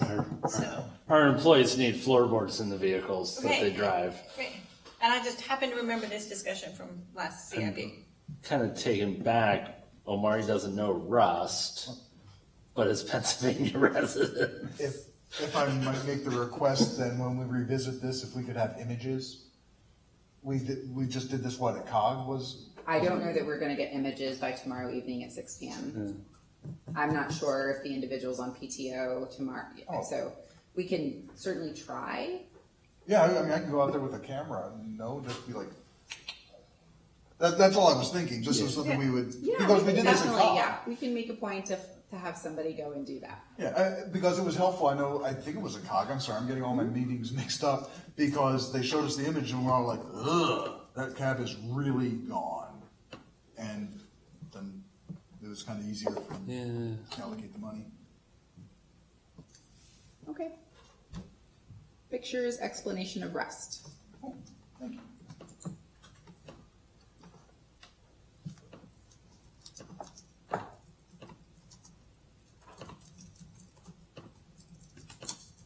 Well, let me clarify then, explanation of rust. I don't know rust, I'm just saying how bad is bad of this thing is rusting, and again, if there's, this does not say, I'm reading the narrative, right? So this does not say, like, the floor is collapsing and it's unrepairable. And so, again, if it said the floor is collapsing, and I don't remember it, I just don't. Mm-hmm.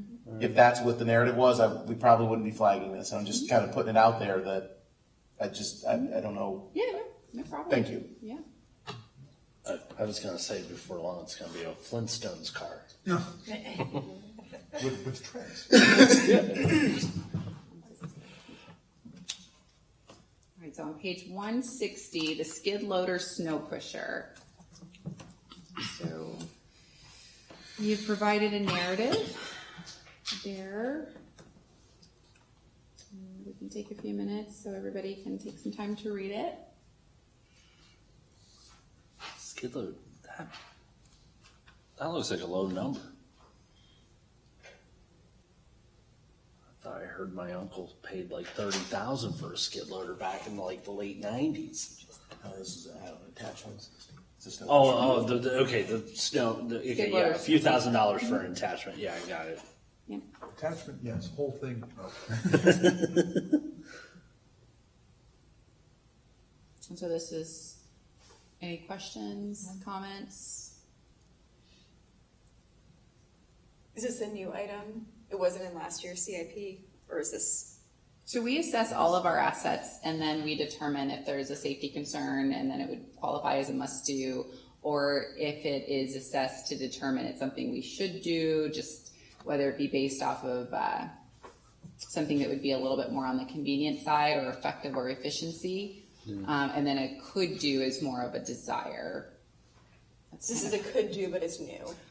This I think is a should do, but let me provide. That one. It says could, but. Is it a could? Okay. Could do. Prioritization category, could do, right. So I'm trying to see, I know we spent a lot of time working on the narrative to help ensure that there was as much information provided to the public and our elected officials. So the additional equipment will allow for simultaneously snow removal operations, ensuring more timely and effective cleanup during snow events.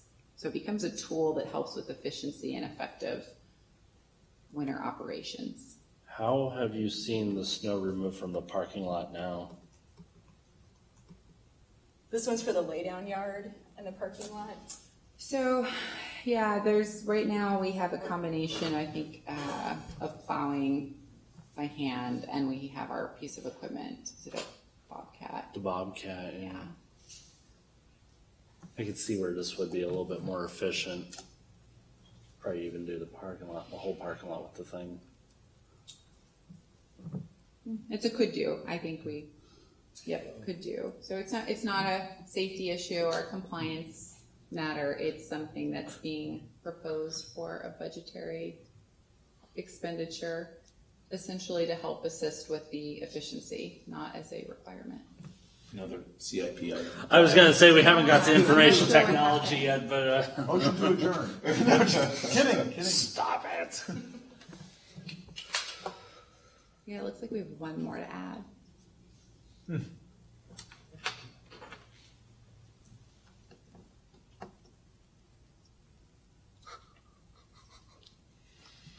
Anyways.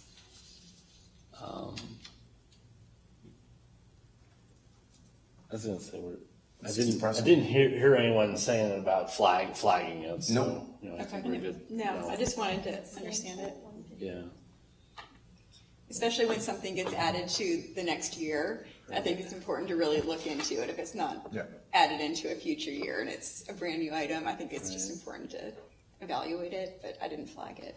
With skid loader attachments, you can't just have one when you find out what's available. And that's one of the, you Yeah. just want to look and see. I'm sure there's a lot of stuff, but if it's added, in the immediate next year, you just kind of want to make sure it's a necessity. Would you like to proceed, Chair? Absolutely, Even though there's yeah. that technological, okay, we'll work on that. All right, so page 158, there is a scan tool. This may be a new item, but I don't have the old CIP in front of me. And so this is more of a tool to help with diagnostics of and troubleshooting with the township fleet maintenance. So some of our vehicles are newer and the current tools are outdated. And so this helps identify what updates or maintenance issues. Yeah, I don't see this from last year. I don't recall discussing it last year. So this is for, It's for maintenance. and this is for 2026. Correct.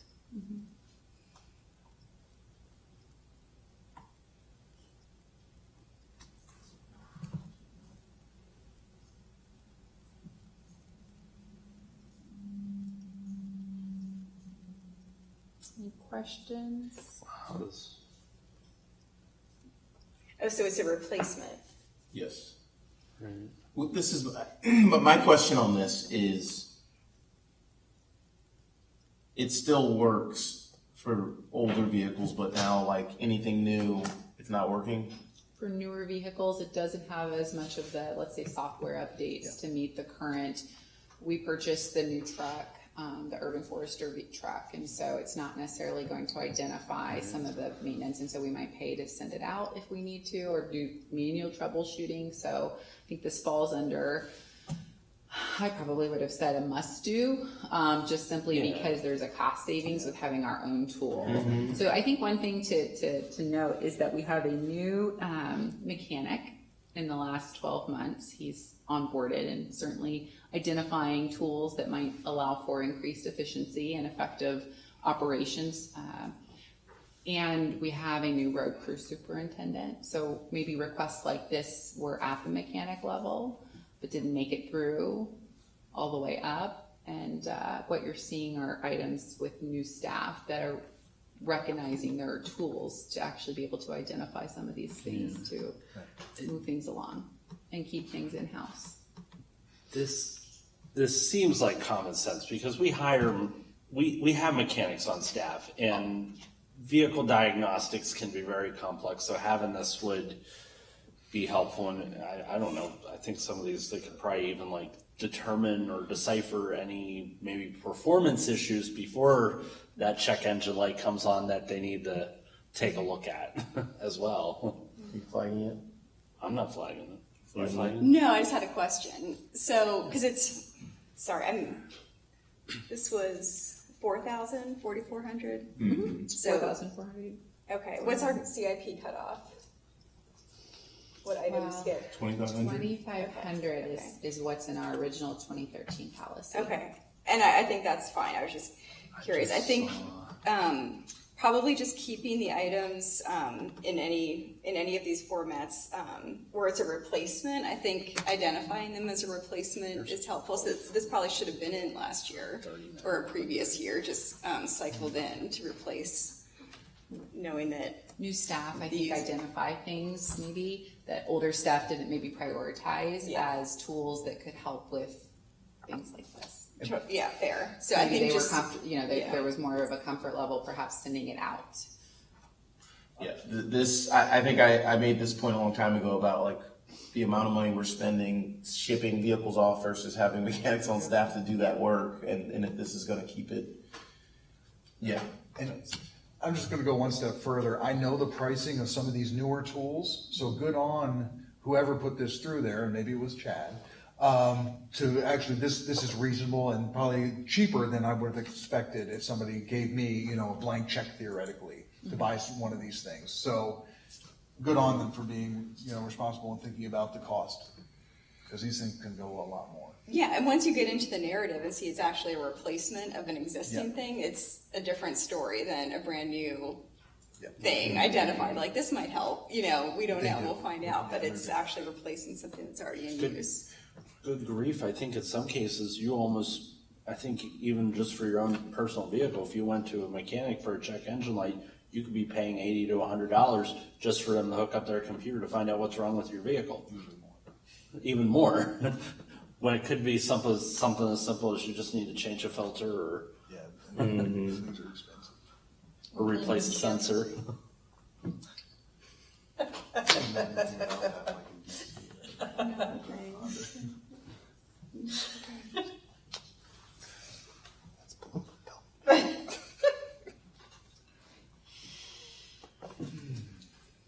Any concerns? Need to flag? Ready to move on? Okay. Page 148, this is a replacement of a backhoe, Caterpillar PW7-44 420D. So this request proposes the replacement of this backhoe, and by 2026, the equipment will be 25 years old. And the backhoe is a critical asset used for a variety of operations, including trenching, loading, stormwater maintenance, and emergency repairs. And due to its age and expected where replacement is necessary to maintain safe and effective field operations.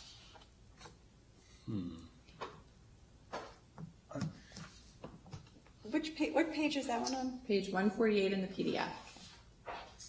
2027.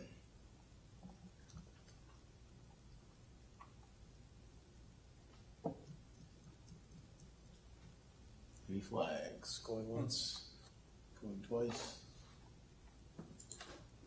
Mr. Heller. Yeah, if I may, and we just did this over at COG Finance. We started doing these by exception. And so, in other words, like, does anybody see, because I know we get into 28, 29, 30, a lot of these are pushed out. So do we just want to look at these as a whole and say, does anybody want to dive into one instead of going line by line? I'm just thinking for purposes, I mean, we can all sit here. I've gone through already and, you know, I know where my comments are, but I don't know. I just thought. Or Yeah. would the manager be okay even just going through the items for 2027 and then, you know, we can go through the board if they have any questions or want to flag?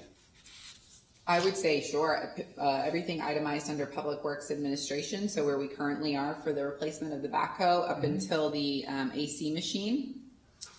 If there are any items that you would want to flag, we can go to those particular items and discuss before moving into the building improvements. Great idea. Yeah, I think I'm good with these. Yeah, I know initially I had an AC machine thing, and then I read the narrative and I didn't anymore, so I was kind of okay with that. Thank you. We did put a lot of emphasis on the narrative. Yes. Compared to historical years, we invested in making sure that it was clear as to what and why it was being proposed. I like this as opposed to just a line of numbers.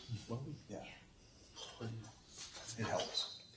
All right, so then if there are no items to flag, we can move into the administration building interior lighting program. And if I understood the board correctly, perhaps we can just acknowledge there are a list of items there. I'll just name the names and then go through this section and then go back to items that each one of you would like to flag. So beginning there with the administration building interior lighting program, to the meeting room doors replacement, capital replacement, admin carpet, generator replacement, painting of building 1 exterior metal, acknowledging that's in 2027 and that the township intends to do a space utilization comprehensive study to identify what, if any, changes we might want to make to our more efficient buildings here on campus. So it's more of a placeholder. And then moving into the doors there on building 4, again, a placeholder until we get that report and determine what of that recommendations report we want to move forward. Replacement of salt shed roof. Yeah. This is actually in for next year. So this has been identified as it failed an inspection, the roof inspection this year. And so one thing's for sure, I would really hope that there's not a recommendation included in that utilization of space study that we intend to do to replace the location or change the location of our salt shed. It's relatively newer compared to some of these other buildings, and if anything, it's just that we need to put the doors because currently from a pin prime perspective, we should either have a gated campus to protect our public works facilities. For those of you who have been to the State College Borough Public Works, you would acknowledge that they have a gated public works facility. We do not, and so not having doors poses a risk in terms of those doors always being open and people being able to walk in and out without any safety mechanism. There are a lot of vehicles that back up into that salt shed, and we don't have all the safety mechanisms that we need, including doors, starting with doors. But there is a narrative provided there in the agenda. And then concluding here under building improvements with the HVAC gas heater. Oh, that's the police. Actually, we're going to eliminate that and save that one for tomorrow. Okay. Are there any questions with section within the building improvement section or items to flag? I just have a question about the carpeting. Is carpeting the best option? Good question. Yeah, great question. Let me get to 174. Page 174.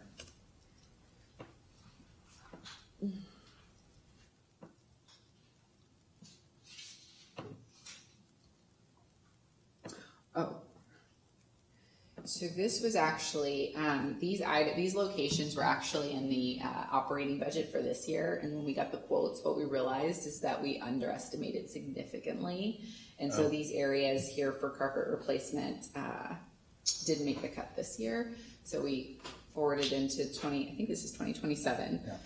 So great question, and I certainly can explore that for further discussion tomorrow if you'd like to flag it. But it has been discussed with PD. Our buildings superintendent, buildings and grounds superintendent did discuss with FTPD. That's not to suggest that there were solicited recommendations. But there was a discussion, and there were no alternative ideas presented. That makes sense. I think I like where you're going with that, Patty. Yeah, I mean, there's so many different things out there now that is luxury vinyl tile a longer life than a carpet or something? You know, I just don't know. Luxury vinyl tile. Isn't that what it's called? LVT? Yeah, I love that. Yeah. Yeah.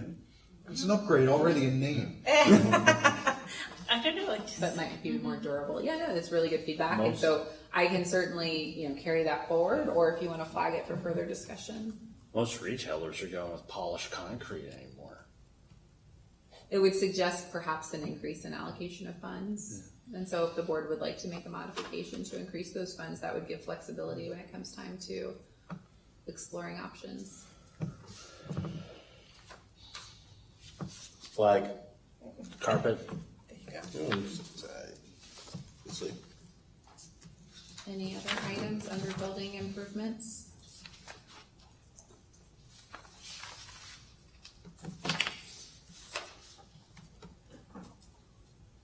Then we have street trees. Probably my question is under building improvements, or just need a new heading? So, right, so we're still in Public Works, and the section in Public Works that we are within Capital Reserves Fund, we went through Urban Public Works Forestry. Administration, we went through Building Improvements, and now we're in Urban Forestry. Thank you, ma'am. And so for their urban forestry, we're on page. Get back to you with the page number for urban forestry. 199? 199. 198 to 199, yeah.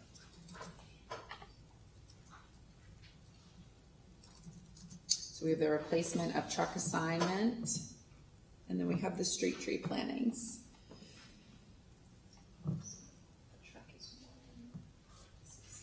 The truck replacement is on page 168.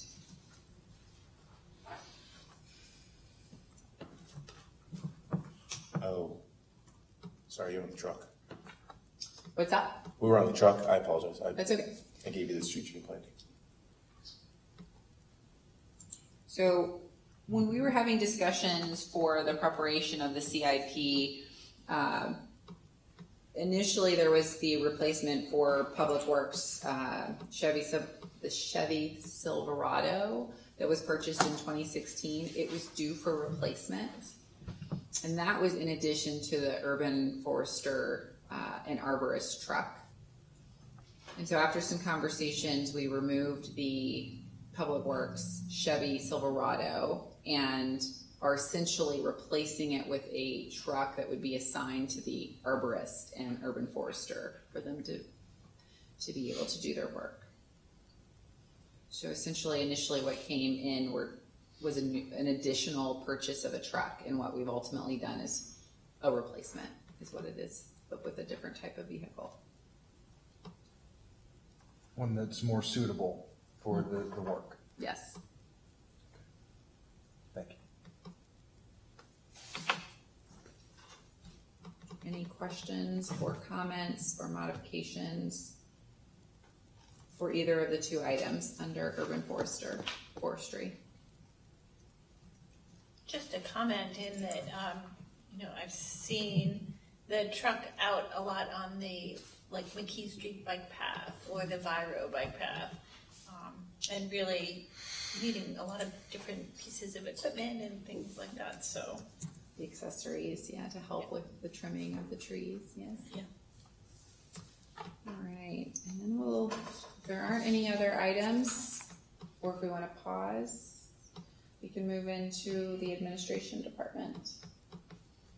Beginning on IT, page 54. Just a quick question, how hard are these quotes on the truck? They're just quotes, right? They were Not locked quotes in. from this year, I believe. So they could be subject to tariffs.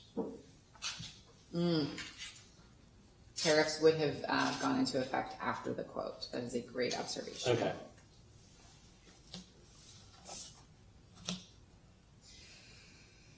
Okay.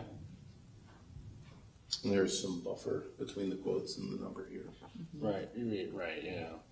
And it's in for 2028, so I think we'll be in a better position when we do it next year. You'll be able to see more accurate estimates. No. Well, I guess we're not subject to interest rates. The rates might come down if you're purchasing a car in 2028. All right. So we'll move into page 54, unless there's an item. Are we good? No, I looked through, I had no issue with any of these items. I think they're reasonable considering IT costs, et cetera, and I applaud the idea of moving to Azure Cloud with those servers. So I had no comments. The only thing I wanted to look at was maybe the administration vehicle, but that's separate from IT. My only comment, and it may or may not be a flag, or, we can flag one thing, but at least with the server, there's multiple cloud providers. And so did they get a quote from each of them to understand kind of what's the best way to go? That's a great question. I don't have the answer to that, but we Yeah. can certainly So circle there's back. Azure, Flag there's it. AWS, there's Oracle Cloud Infrastructure, there's Google Cloud. I mean, there's those are the four big ones. And so did they go and say, hey, each of you give me a number, and are we getting the best value by going only with Azure? I think we're getting more and more locked in. What's that called? Vendor lock is a term there.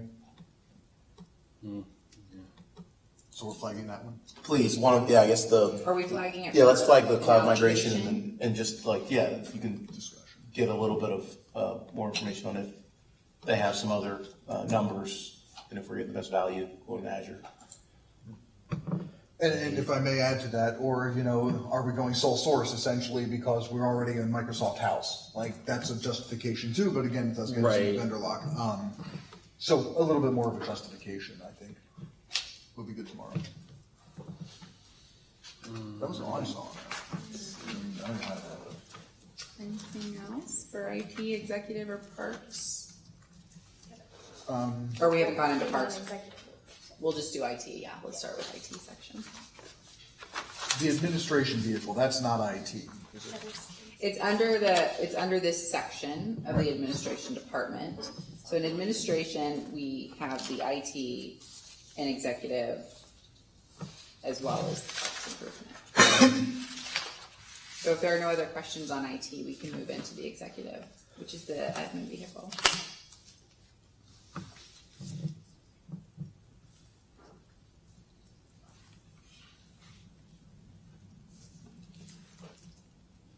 Any comments, questions, or flags for the admin vehicle? I'd like to flag it. And moving into parks. So you flagged the vehicle? Yes, thank you.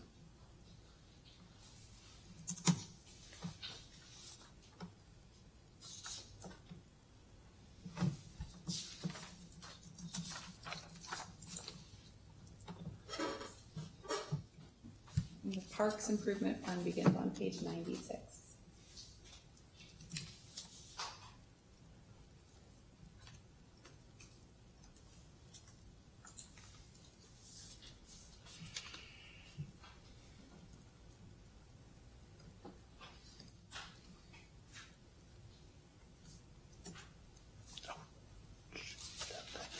Are there any items for question or flagging?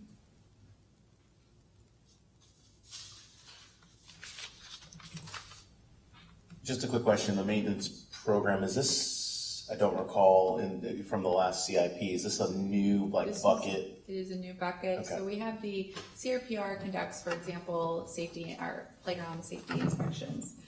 And oftentimes we'll find that there is maybe a slide that failed. So not the whole playground piece of equipment, but an item of the playground equipment, like a slide. And so without having funds, we used to have some type of funding that was under, for example, playground equipment. We had a allocation of funds, and that was removed several years ago. We also have oftentimes observations where other amenities may need to be. I think there was a backstop this year that needed replaced, or last year. And without having these allocation of funds to immediately address the issue, it waits until the next fiscal year. And so we're trying to allocate some funds where we can be able to immediately address issues that come up. I don't recall having any budget amendments to address any issues. How have we addressed them in the past? That's a great question. I think we had one recently where it was maybe less than $2,500. It wasn't a slide, but there was something relatively minor, which I think sparked this conversation. What if it was more? Mm-hmm. How would we manage that? Okay.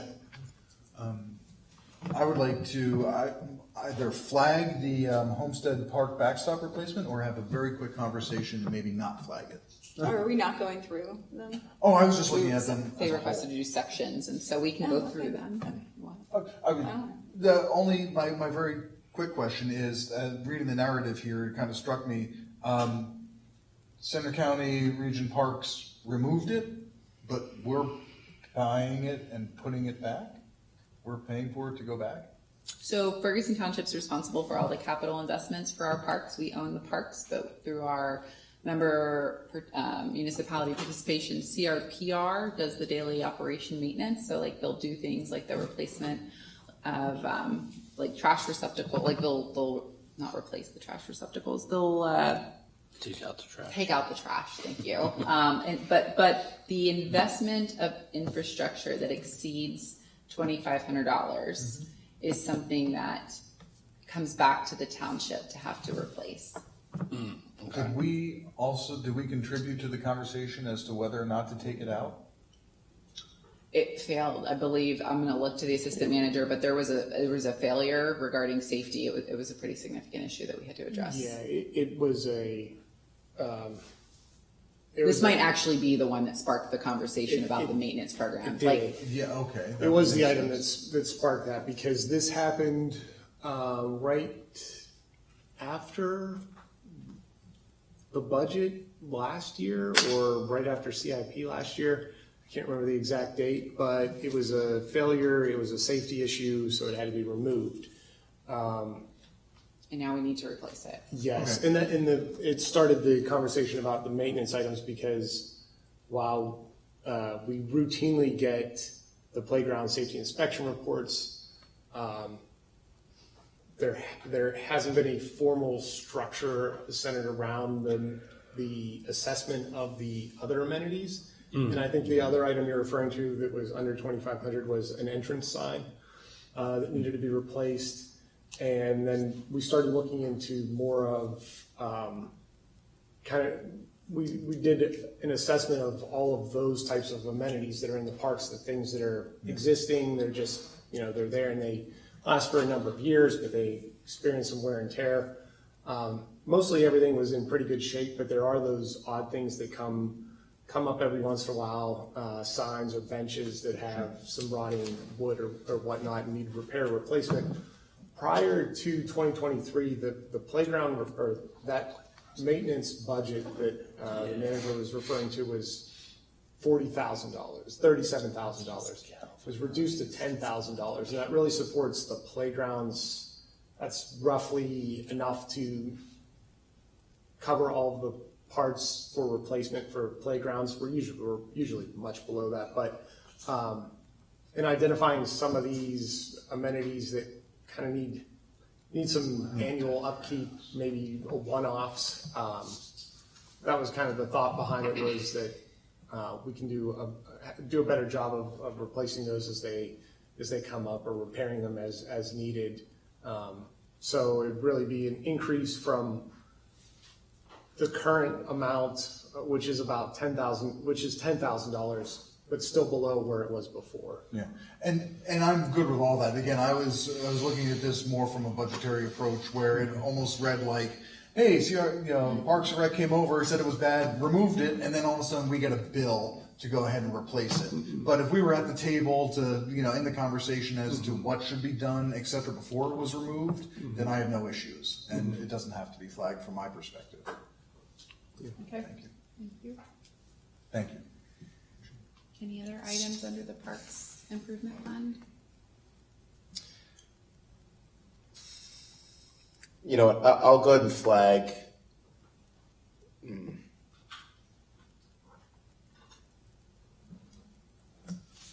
I'd like to talk holistically about kind of so there's the park maintenance program, which I appreciate. It's like hey, we need a bucket to go and fix the parks in these parks. But it almost seems like this homestead thing should be there. is in the program.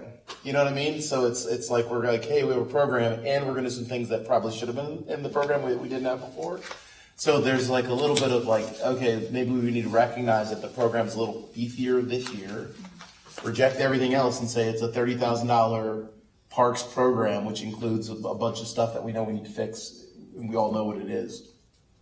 But I'd like to maybe just talk through that a little bit tomorrow on if that's the right way to go, or if it's keep it all segmented and go from there. I would say, so oftentimes we'll do this, we'll put both of them in, not knowing where the direction the board is going to want to take this, right? So if you say we don't want the parks maintenance program, we're just going to itemize what we're going to allocate for these individual items that you can identify now. Knowing that we've already shared with you, these things pop up regularly, right? This is just one example that we know we need to probably replace because it's an amenity that our community has counted on and our residents, and they've requested it. But if the board goes in the direction of a parks maintenance, you wouldn't see both of them in the annual operating budget, for example. You would see the one that you're vetting essentially right now during these discussions tonight, tomorrow. So I think there's no action for staff. Like, I'm not asking for anything for tomorrow. Like, I'm going to go do some thinking on which way do I think it should go, and then obviously my colleagues, they may have a different way. We'll go with one of the two, but I really appreciate what we've done here to kind of start thinking through, like, we need a program. Love that. And also, does the program need to have a bucket, or do we need to do one by one? So I loving it. But we'll just flag the whole thing. But I think it'll be a fairly brief discussion from my perspective on modifying one and rejecting others, or keeping it all there and we just leave it. Okay, thank you. Any other items under the Parks Improvement Fund?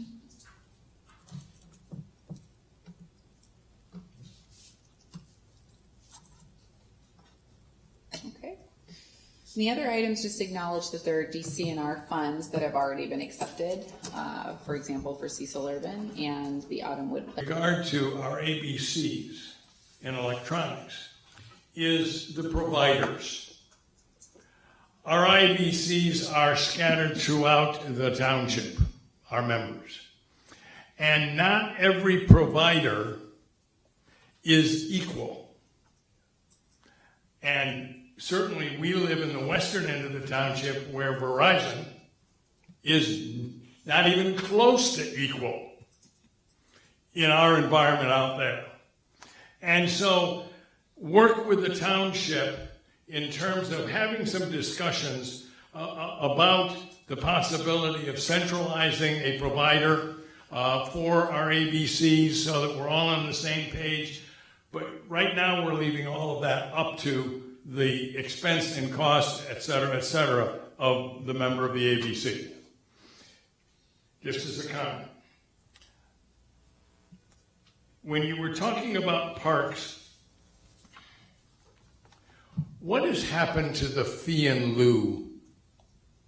Has that been removed in terms of development? Where does doesn't that money set in its own designation? It does. It does, okay. So that when we're talking about money for some of these park upgrades, isn't that where it would come from? Some of the funds, when we have them, would certainly be used for the fee in lieu. That is correct. Okay. So we've received in the past, I believe, and so I don't want to misspeak, but we have received parkland fee in lieu, and I believe it was for a development there off of North Atherton, off of maybe Cherry Lane, but I'd have to confirm which development it was. And those funds go toward park improvements. That is correct. I know when the yards was built, we received a big chunk of money, a big chunk of money. I haven't followed the budget to know where that money has gone and so on, but it was part of a fee in lieu process.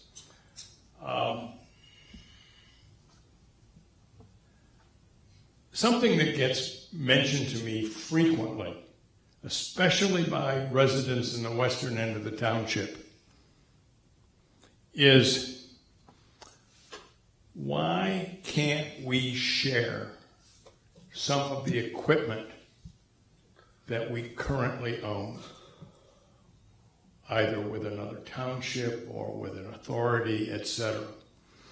Do we do any use tracking of our equipment? How many days a year? Is it only a seasonal piece of equipment? Do we use it 10 days? But when we need it, we need it. Somebody else needs it. And all of those kinds of things. But your residents do notice the equipment that's out on the road, especially when they travel in the western end of the township, in terms of the equipment. And the question frequently comes up, are there things that we can be sharing that we don't have to necessarily own outright? And I don't know if this needs to be solved for this budget year, but it might be a piece of data that we need to start collecting so that as we work out 27, 28, 29, we can talk about what equipment can be shared, should be shared, or not.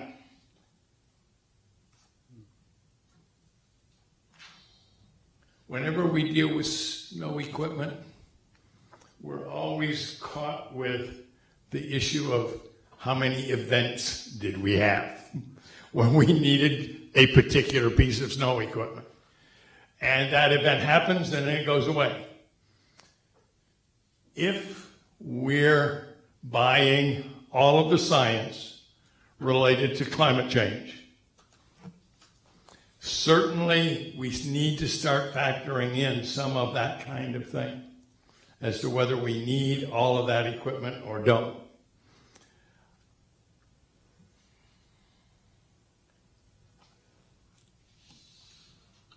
There was a public works item to replace a zero-turn mower. Budgeted $33,000. I did a little research.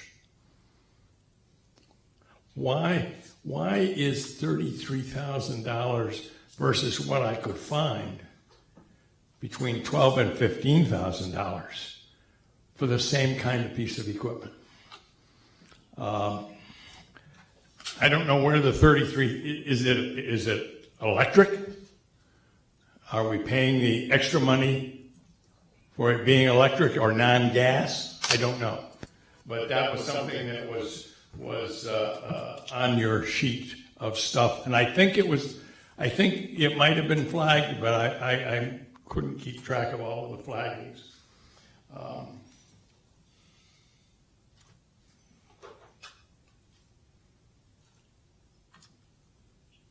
The new I think that's all I have at the moment.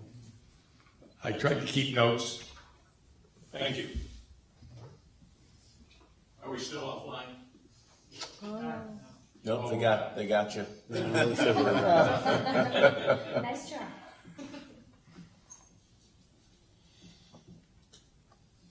I know we pushed off the mowers 1 year, but the current gas ones have been a little bit particular when operating, so it's helpful to get those replaced so we're not spending as much time puttering with it trying to get it to work.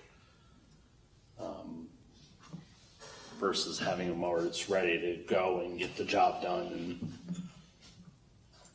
so. Any other public comment?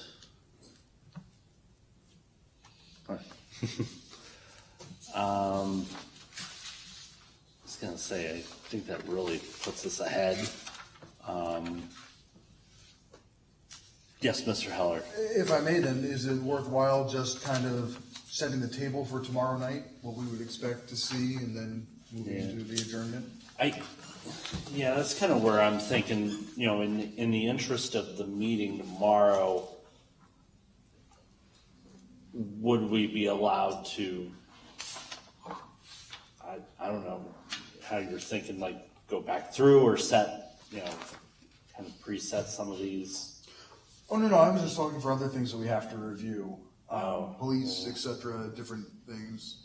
Do we just You want just to? want to know an agenda for Yeah, tomorrow. generally speaking, what are the items we're gonna be covering, so maybe we could follow the same model tonight, where we could say, look, here's a chunk, and at least be, as prepared as we can be for that. Just a suggestion. Suggestion, that's a requirement, sir. Yeah, Just we have this. The agendas have been published, and you will have a guide to follow that will be similarly set up. When was the agenda published? Because clicking on, Friday, but clicking on the link on the website on the calendar, there's still nothing up there. on the calendar. Under Yes. agendas, because I If you think go under agendas, it's published under agendas. Okay. You go to the home page, and then there's the circle tab, and you click on agendas, and then it'll be there under agendas. But I know some folks access things directly from the calendar, and it's just not on the calendar when you click on it. When I'm in the civic clerk, it says no published meeting files. that's what happened to me earlier. But It could have then, been just me. no, because I had emailed you about that. Did you say? And Is it not on there? under agendas, I got the same thing, and On that's the what I was website. emailing you about earlier today, Jenna. And then when I went back, Yep. I did find it, like when even though it said no meeting files, I think I clicked on agenda packet, and then it came up as, So we have it pulled up here on the board. Go ahead. You may not be able to see it, but there's two meetings. One says Tuesday, like Wednesday. No, Wednesday, 25th. Click on that one, please. yeah, because I had the same thing earlier, and that's what I It just emailed. came up. Wait a second. It didn't. Oh, who did that? Yeah, that's I mean, I looked at staff and asked staff, were there any changes done to the agenda? I did follow up with our engagement coordinator earlier, and there were 2 events from previous scheduling, so it was There's a- throwing one. I had the same So problem we did earlier. correct. You did, Oh, okay. okay. Oh, Yeah. Nice job. Yes, All's so well we done. did identify that error, Thank you, team. absolutely. But yes, you will have a similar format for tomorrow's meeting. The primary of tomorrow's meeting will be police department, and then we'll also cover all the topics that were flagged tonight. Oh, okay. Okay. I feel better about that. Yeah. There it is. Perfect. So, yes. Maybe we can follow the same model tomorrow night with police. Just chunks, like flag the things that you know you want to. So, thank you. Sounds like a plan. Any other remarks for closing? I was like, I was gonna say, Miss Stevens, would you like to make a recommendation of where we put item number 4 in the CIP? Wait, a motion to adjourn, right? Yes. she just said it. Okay. All right, well, yes, motion to adjourn. Second. All right, we're adjourned. Have a good evening, folks.